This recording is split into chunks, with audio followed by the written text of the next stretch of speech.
हम तो एक साधारण व्यक्ति बनकर आप संत जन, महात्मा जन, महापुरुषों की निःशुल्क आपके कमल रूपी चरणों की सेवा करते हैं। और इस सेवा से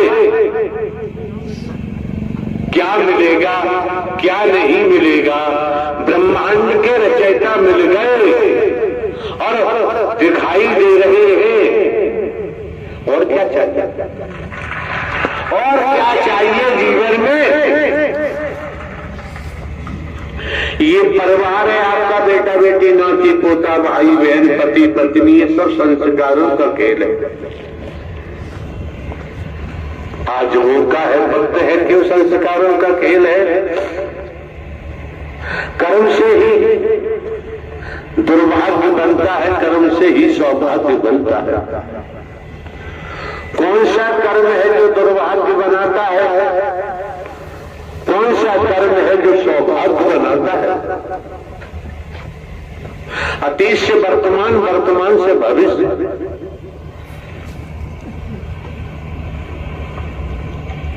ये mister advocate high court Gwalior में काम करते हैं, वकील साहब। कई दिन पहले हमने इनसे पूछा पंडाल में, हमने बताओ यार भविष्य के बारे में बताओ। जो भी इन्होंने बताया ठीक है, बढ़िया है। जहां तक इनकी पहुंच थी उन्होंने बताया। तब हमने इनको कहा भविष्य अंधकार होता है, समझो। आने वाले आप, आपकी बहन बेटियों, सभी सेवादार लेडीज जेंट, समझो भविष्य अंधकार होता है। और वर्तमान से ही जब आगे समय आता है वो भी वर्तमान होता है। भविष्य के बारे में सोचने की जरूरत है। आज वर्तमान आपका बढ़िया है, खुशनुमा है।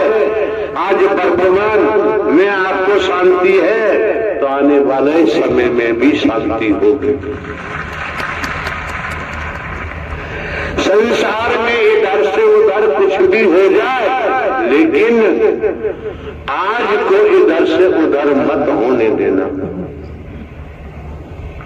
आज आपका है, ये कल आपका है। ये सांस आपकी है और सांस निकलने के बाद, प्राणवायु निकलने के बाद सब कुछ समाप्त हो जाता है। आप भली बात जानते हैं, सोते हैं, शयन क्रिया में जाते हैं तो पता ही नहीं है शरीर कहां पड़ा है, श्वासा चल रही होती है। पति पत्नी, बेटा बेटी, भाई बहन, कौन क्या कर रहा है, दुकान, खेती बाड़ी, कुछ नहीं। जब सोने से जाग समझने का प्रयास करो, कोई शब्द हमारा साधारण नहीं होता है। जागृत होने पर वो सब स्मरण हो जाता है, फिर भटकने लगते हैं,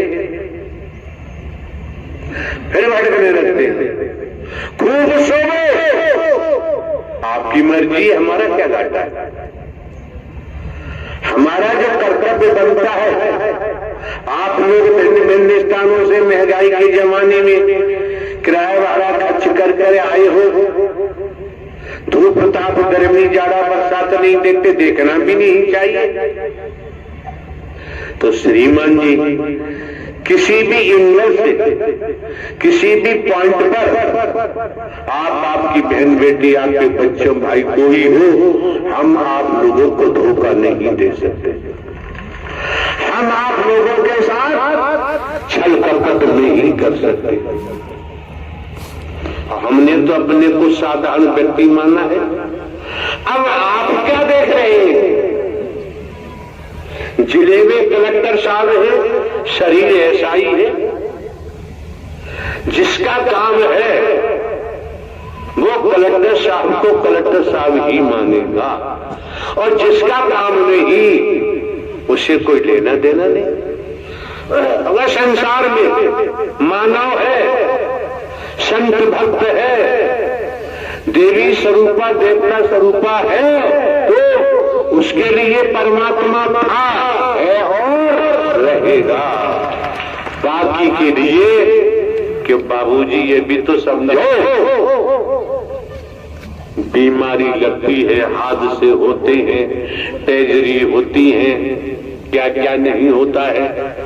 ज्ञानी है, ध्यानी है, रोक नहीं पाते। आज रोकने की पावर आपके पास है, रोकने की ताकत आपके पास है। क्यों? आपको ब्रह्मांड के रचयिता नारायण साकार हरि का कर मिला हुआ है। संस्कारों के कारण आप सत्य की सत्य प्रधान आत्मा है। जब ही ब्रह्मांड के रचयिता नारायण साकार हरि ने आपको अपने दर पर बुलाया है, अगर अपने दर पर ब्रह्मांड के रचयिता नहीं बुलाते तो हमारा आपका ये सत्य का समागम होना संभव नहीं था, संभव नहीं हो सकता। तो दुनिया में क्या करते हैं क्या नहीं करते हम नहीं कह सकते संबंध में, लेकिन संतान लायक वर है, अपने पिता की बात को मानेगा। अधिकारी कर्मचारी लायक वर है तो सरकार के आदेश को मानेंगे। और जनता, समस्त जनमानस पूरे ब्रह्मांड में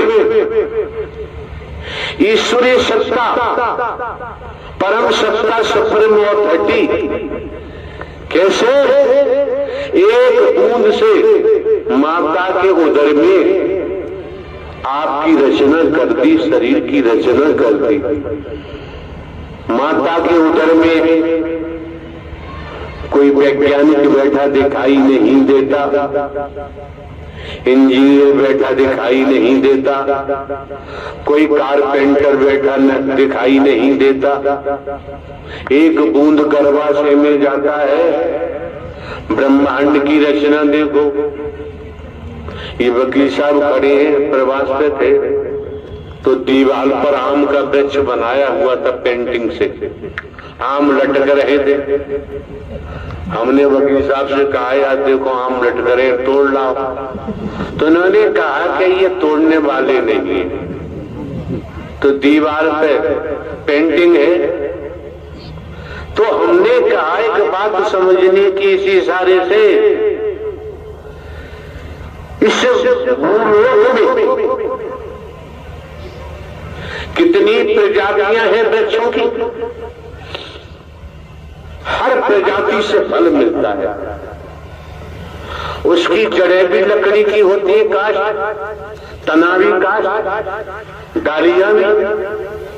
तो यार समझने की बात है, काठ लकड़ी दिखाई दे रही है और डाली पर फूल आया, फूल में से फल आया, और फल कच्चा तोड़ा, कच्चे का फायदा लोगे, चटनी बनाओगे, दाल में डालोगे, अचार डालोगे, इससे काम नहीं चलेगा। बहुत बहुत ऊंची बात है, ध्यान रखो। जो फल दाढ़ी पे टंगा हुआ है, लगा हुआ है, भयंकर तपिश सूरज की झेल रहा है, आंधी तूफान को भी झेल रहा है, पत्तों की छाया भी मिलती है, अगर वह फल टूट कर गिर जाता है तो बहुत रसदार होता है, रसीला होता है।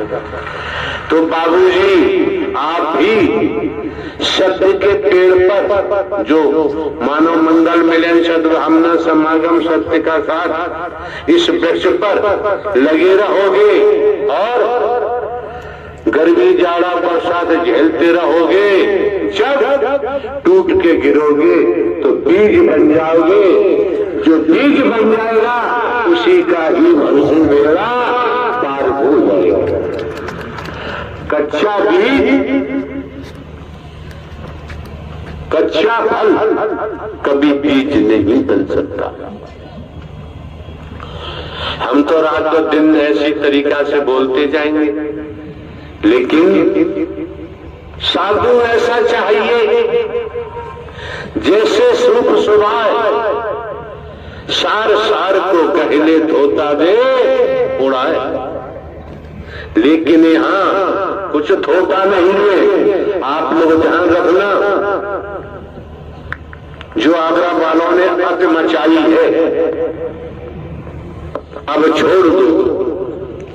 मौका लगेगा समस्त जनपद के महापुरुष कमेटी बना के आएंगे तो आगरा में समेट दिया जा सकता है।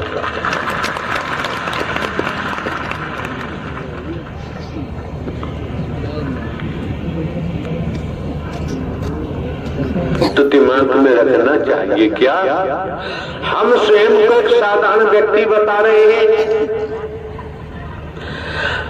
आपके माननीय सम्माननीय प्रधानमंत्री जी के जो व्यक्तिगत सलाहकार होते हैं वो भी आदमी होते हैं। वो प्रधानमंत्री जी के संदेश को प्रेषित करते हैं। यार हम तो हरकारा चौकीदार कहते थे, आज हम साधारण व्यक्ति हैं। ध्यान दो, अटेंशन होकर संसार में किसी रूप से जांच लो। आपका मार्गदर्शन ब्रह्मांड के रचयिता नारायण साकार हरि खुद कर रहे हैं, स्वयं कर रहे हैं। कोई भिखारी नहीं कर रहा है, कोई लुटेरा वर्गवादी नहीं कर रहा है, कोई भीख मांगने वाला नहीं कर रहा है, कोई चंदा करने वाला नहीं कर रहा है। इसलिए हरि के नाम से चंदा करने की जरूरत नहीं है। दुनिया में क्या हो रहा है दुनिया जाने, हम कभी किसी के लिए कुछ नहीं कहते।